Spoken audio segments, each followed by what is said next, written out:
उस खराब स्थिति के आने का, उस मनुष्य दिन के आने का वेट मत करो। आपको पहले ही पता चल जाता है कि मेरी अगले महीने स्थिति नहीं है। 2 महीने पहले पता चलता है कि मैं अभी EMI नहीं पे कर पाऊंगा। अब आप इंतजार करते रहते हो कि 3 EMI बाउंस हो जाए। 3 EMI का मतलब 90 दिन, 90 दिन के बाद वो हो जाएगा NPA। जब आपको पता है 2 महीने बाद मैं EMI नहीं दे पाऊंगा, तो अभी बैंक में जब आप EMI भर रहे हो तब बैंक में जाकर के लेटर दो कि साहब मेरी स्थिति आज वैसी नहीं है जब मैंने लोन लिया था, जब जैसी स्थिति थी, अगले 2 महीने बाद मैं EMI नहीं भर पाऊंगा। अब मुझे कोई विकल्प दिया जाए। बैंक क्या क्या विकल्प दे सकता है? बैंक 3 विकल्प दे सकता है। पहला विकल्प होता है आपको कुछ समय दे दे, 6 महीने का, 1 साल का, 2 साल तक का बैंक को समय देने का अधिकार है अगर आपकी स्थिति खराब हो जाती है। कई लोगों ने बताया घर में जो कमाने वाला था वही एक्सपायर कर गया, अब कहां से EMI देगा? बैंक को पता ही नहीं है स्थिति खराब है इतनी। आप फोन नहीं उठा रहे, आप उनके लेटर के जवाब नहीं दे रहे। आप बैंक को पहले ही बता दो कि भाई मेरी स्थिति खराब हो सकती है, अब मैं नहीं पे कर पाऊंगा, मुझे समय दे। या तो बैंक समय दे देगा, समय नहीं देगा तो बैंक दूसरा क्या कर सकता है? लोन रीस्ट्रक्चर कर सकता है। रीस्ट्रक्चरिंग क्या होती है? आपकी EMI को कम कर देगा।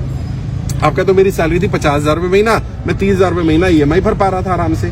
अब मेरी नौकरी छूट गई, या मेरी नौकरी नहीं है, या मेरी नौकरी की मेरी सैलरी कम हो गई, 25,000 रह गई, मैं 30,000 की EMI नहीं पे कर सकता।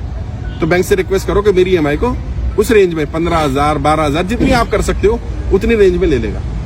इसको रीस्ट्रक्चरिंग बोलते हैं। रीसेटलमेंट कर सकता है, रीफाइनेंस कर सकता है, पुराना लोन क्लियर करके नया लोन दे सकता है आपको। आपकी EMI अब नई वाली जो बनेगी वो कम बन सकती है। एक लीन पीरियड होता है। लीन पीरियड मतलब जिसमें आपको EMI या इंटरेस्ट पे नहीं करना, ऐसा भी लीन पीरियड लिया जा सकता है 6 महीने से लेकर के 2 साल तक का। बैंक से जाकर के बात करो कि मेरी स्थिति खराब है, और जेन्युइन जो स्थिति है वो बताना।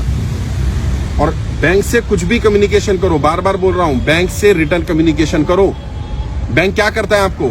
जब भी कोई कम्युनिकेशन करता है नोटिस भेजता है। क्यों भेजता है? बैंक पागल है क्या? बैंक इसलिए भेजता है कि जब आप इन नोटिस का जवाब नहीं दोगे आप डिफॉल्टर हो जाओगे। उसके पास 5 नोटिस होंगे, वो कोर्ट में जाएगा, देखो जी हमने तो इतनी बार इनको बताया था। अच्छा तुम्हारे पास 10 होंगे तो जज तुम्हारी बात मानेगा कि देखो जी मैंने बैंक को बताया था मेरा व्यापार बंद हो गया है, मैंने बैंक को बताया था मेरी EMI नहीं दे पाऊंगा, मैंने बैंक को बताया था मेरा लोन रीस्ट्रक्चर कर दो, मैंने बैंक को बताया था मेरी EMI कम कर दो, मैंने बैंक को बताया था मेरे घर में कोई बीमार हो गया है, मैंने बैंक को बताया था कि मेरी स्थिति खराब हो रही है। बैंक को कोई सपना नहीं आएगा कि आपकी स्थिति आज खराब है, बताना पड़ेगा। अगर बताओगे तो बैंक आपकी बात सुनेगा। अभी गाड़ी में भी हम आ रहे थे तो एक व्यक्ति को बताया गया, उसने जाके बैंक में बात की, EMI जा रही है उसकी। उसने कहा जी मैं अगले महीने से पे नहीं कर पाऊंगा, मुझे कम से कम 2 साल का समय दे दो।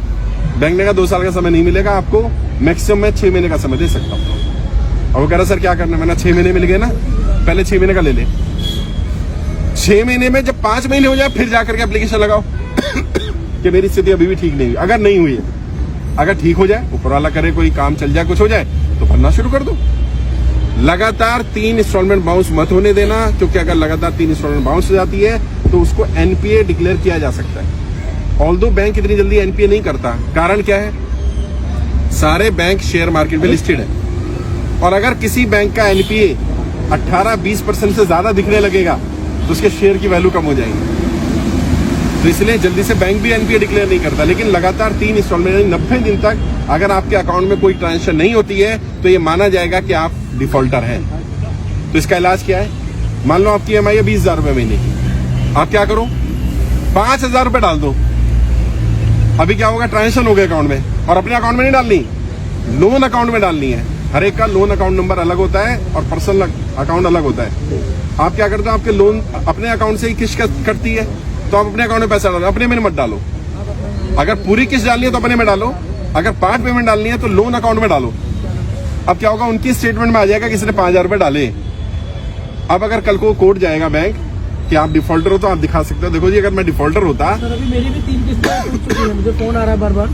3 नहीं टूटनी चाहिए थी, अगर टूट गई तो 10 तारीख को तीसरी किस्त भी मतलब हो गई, नहीं भर पाया। हाँ अभी टूट के फोन आ रहा था। तो बाद में बता देता हूँ, अगर NPA हो गया है तो इसका भी इलाज है। बैंक में जाओ, रिटर्न में एप्लीकेशन, ओरल नहीं रिटर्न में दो कि मेरी 3 इंस्टॉलमेंट बाउंस हो गई है, ये रीजन है, आगे से मैं इसको कंटिन्यू करने की कोशिश करूंगा, मुझे 3 इंस्टॉलमेंट के लिए समय दे दिया जाए। तो बैंक के पास ये भी अधिकार होता है कि वो 3 इंस्टॉलमेंट को ऐसे ही होल्ड रखे और आगे की कंटिन्यू कर दे।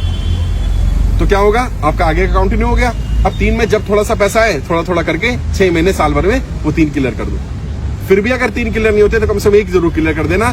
90 दिन डिफॉल्ट नहीं होना चाहिए एक फाइनेंशियल ईयर में। अभी जैसे अप्रैल 31 मार्च तक है फाइनेंशियल ईयर, इसमें नहीं होगा, अगले साल में फिर आपको 90 दिन का समय मिल जाएगा। तो बैंक से बात करो, कम्युनिकेट करो। अभी आपने ट्रेनिंग अटेंड कर ली होगी, मुझे नहीं मालूम करी कि नहीं करी, अटेंड करो। उसमें कर्जे से बाहर निकलने के 20 से ज्यादा तरीके बताए गए हैं। कोई ना कोई तरीका आपके काम जरूर आ जाएगा। आप अपने स्तर पर भी लड़ाई लड़ो, मैं भी लड़ रहा हूं, साथ मिलकर के लड़ाई लड़ेंगे तभी सफलता मिल पाएगी। अगर आप